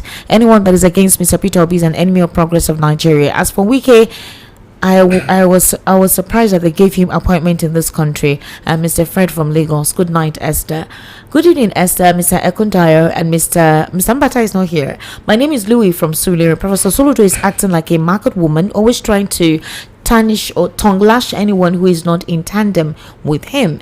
Good evening, VOP crew. Point of correction: OBJ lost his polling unit twice and still won the presidential elections. Again, late President Buhari lost his Aso Rock polling unit, yet he still went ahead to win the 2 times presidential elections. Even the current president lost his local government and Lagos State and went ahead to be declared the winner of 2023 presidential elections. So it is not a big deal for Peter Obi's candidate not to have won Obi's polling unit. Peter Obi was not a candidate, and time shall come we shall pay Soludo back with his own coin. Obi's profile will forever be high. All right, Esther, cool down. Watch the game changer from 2026. New Nigeria is possible with Peter Obi. Paul from Egbeda Oshe. Esther, cool down. Oh, cool temper. Cool temper. Paul, I know my body no hot, so Abasahami, no concern me. My own is just to present the matters to you. Greetings, Esther, the guest of VOP family. Peter Obi is even more popular now because some people that supported Tinubu are in regret. Even if Obi is an independent candidate, his support is still intact. Bola says anyone that joins APC, his brain will stop working. So apparently his brain is now questionable. Soludo is in Anambra, but his eye is also in Aso Rock, and he says things to please Aso Rock, even if it is harmful to Igbo nation, which he can't do if Ojukwu is still alive. Amechi from Mafoluku. Good evening, VOP. Good evening to you. It's a sorry case that the analyst is there saying Obi would have fought hard to settle the crisis in Labour Party. I think he did not know the magnitude of the obstacles set by the ruling party in Labour Party. How on earth would one expect Obi to match the ruling party that is using humongous amount of money in stock to settle members of ruling parties to destroy them? There is no way Obi would have been able to control the party. Don't you know the power of money? Money was used to capture our Lord Jesus Christ. Agege from Agege. Good evening, VOP crew, guests and fans. From my own point of view, without bias, I can categorically say that the military personnel deserves a national award, at least CFR. To me, Governor Soludo of Anambra State doesn't speak like the 7th governor of a state at all. Insecurity in Nigeria is in-house. Unless those sponsoring it are arrested and dealt with, we are far from getting better. Until then, we're watching as the planet is listening. Comrade Abraham. All right, okay. Evening greetings, Estic Media and guest. I beg you really spoiled my happy mood this evening by 2 excerpts played here. That of Wike spokesman Olainka and Soludo. However, what I feel to tell Soludo is that whatever antagonistic attack on His Excellency Sir Peter Gregory Obi, who is presently commanding our collective organic love till tomorrow and still remains the most disciplined, perfect, civilized gentleman of our political space. There's no perfect politician of Nigeria's today. I don't want to describe Soludo with caustic language. For now, there is no comparison with Sir Peter Gregory Obi. And as far as I know, Soludo is still on the local champion in politics. Simple sister put you in Ikorodu. All right. Good evening, Doctor. Okay. Good evening. Okay. Let me see. Okay, this is a past message. All right.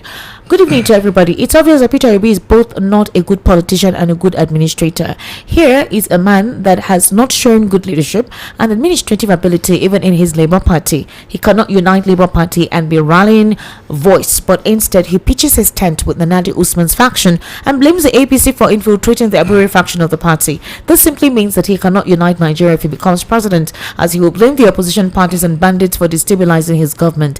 Daily from Ikorodu. Mr. Elvis, you are nodding your head. You agree with Daily? He should have been seen as an umpire in bringing peace to Labour Party. It should have, no matter how difficult it is, no matter, these are normal. You've forgotten what INEC did to that party. What INEC did? What INEC did?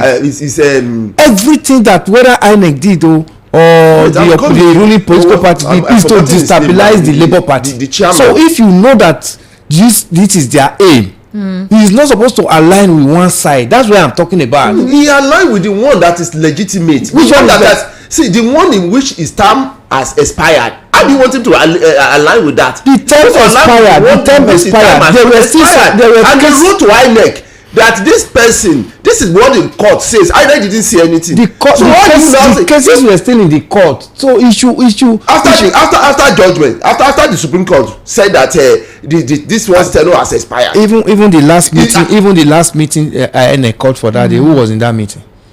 It was Abure. That is what we are saying. Is he supposed to be there? Is it? Can you pull him out? You can't pull him out. So the way you know that you are the one that is being fingered, that will be fingered. Everybody is not saying he should have settled the problem. How do you settle it? He can settle. Okay, he cannot settle problem. Wait. I am telling you. Excuse me. Somebody's tenure has expired. How do you settle that person? His tenure has expired. I mean, the Supreme Court said that he has used this was before the Supreme Court, so he's saying that he should have resolved the issue before it got to the point where they had to get to the Supreme Court. Let me tell you something. I told you what happened to NCP. The question is, if you ask why INEC deregistered NCP, they said because they didn't win any. It was not only NCP. So many political parties were deregistered. I am not saying. I'm telling you that does it make sense? Is it right politically that say because they have not won any police. But you know that the way they do some things and their interpretation, they make sense in that their is rights. what we're saying, that they deliberately create problem when they see that okay, this party is now that they create now that problems. Obi is being, some people are now blaming Obi. And Obi is still It's the person normal. that it's normal. Listen, for your opponent to blame you. Obi is still fighting to become president of this nation. You understand? Don't give room for lapses. Don't give room Okay, that you are fighting for crack. you have a referee that is shifting goalposts. Lash on you. Excuse me. Everybody knows too well that there was problem with 2020 general election. Obi, everybody was still vindicating. Everybody was still like, Obi, until Labour Party matter crisis started.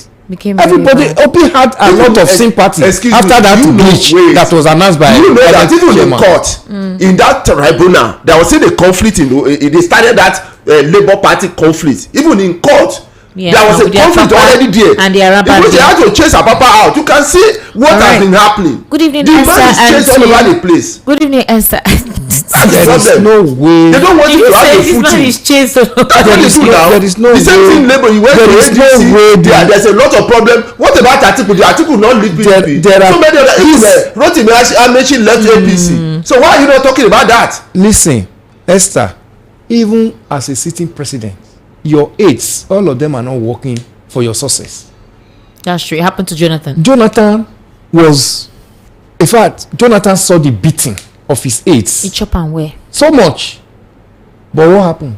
So, as a leader, you have to watch and seek the popular opinion and know how to give your judgment.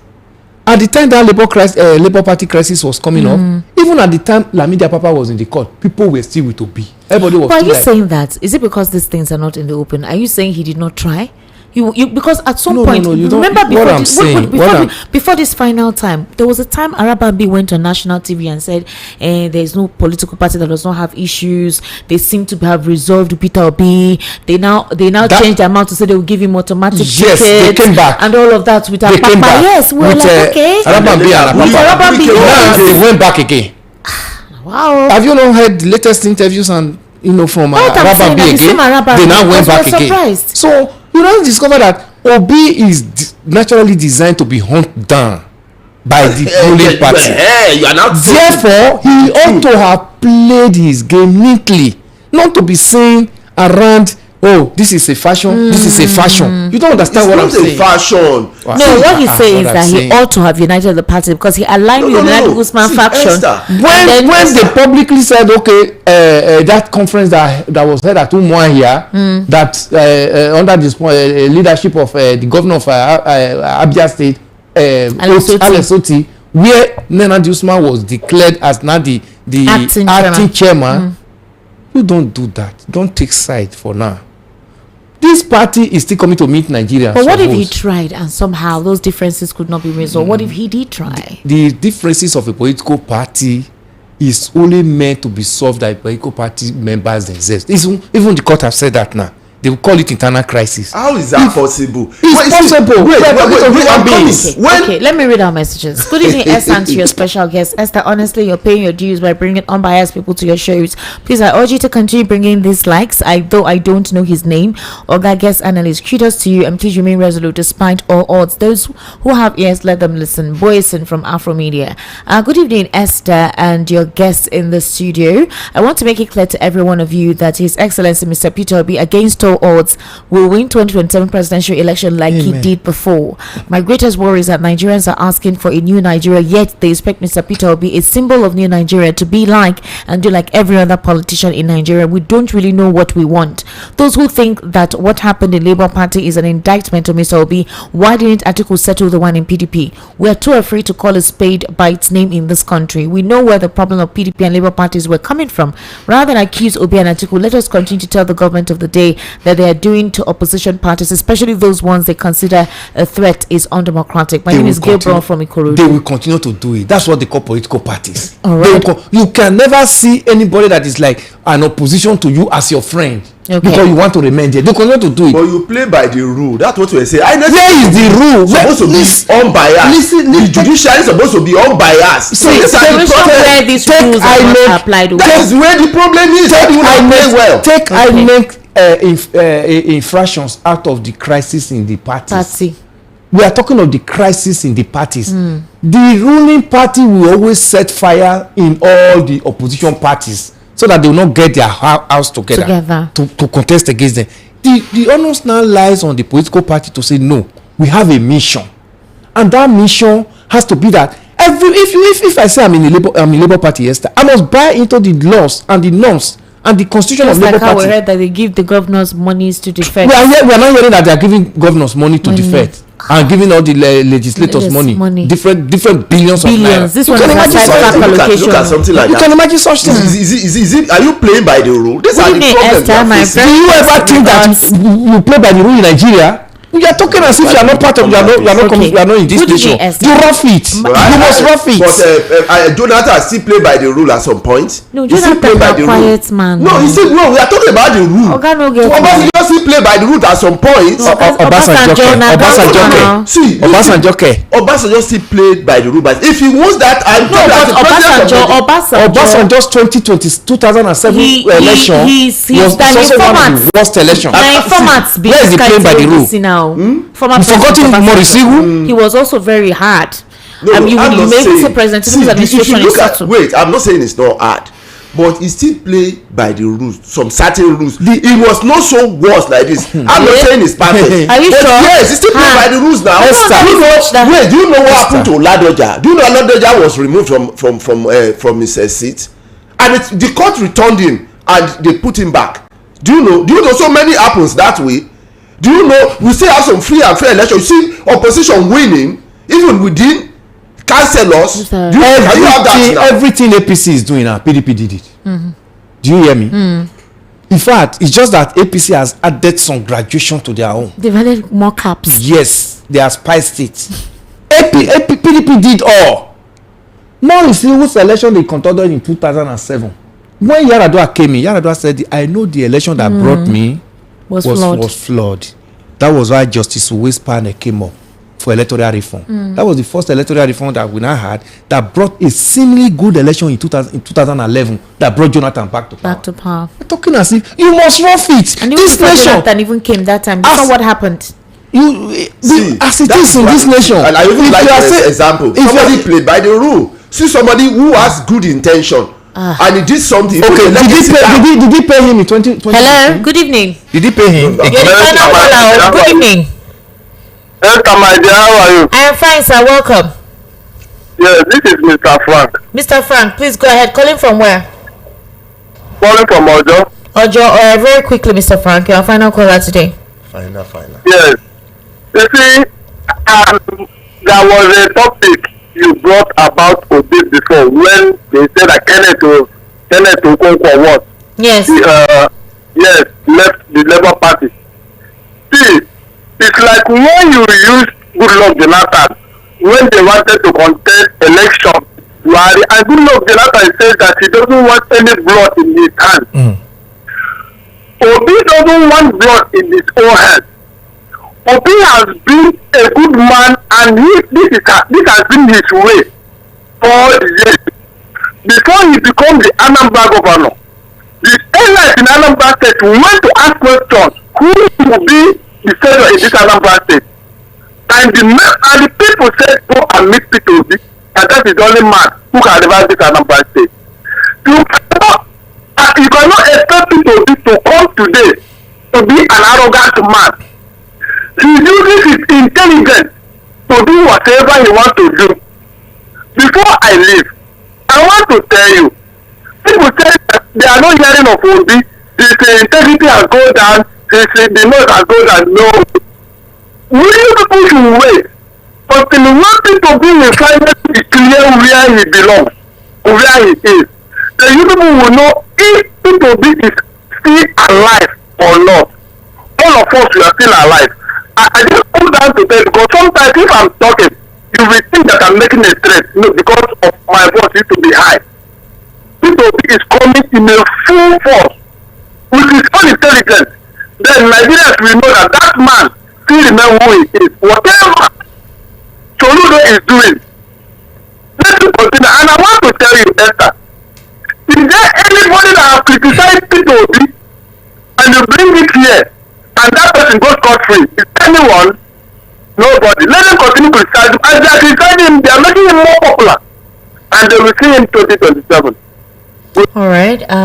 In politics, everybody can be criticized. It is expected. We criticize the president here every day. We complain every day. So no other politician is left out to criticize Showore. We criticize, yes. So we criticize Peter Obi. We criticize Atiku.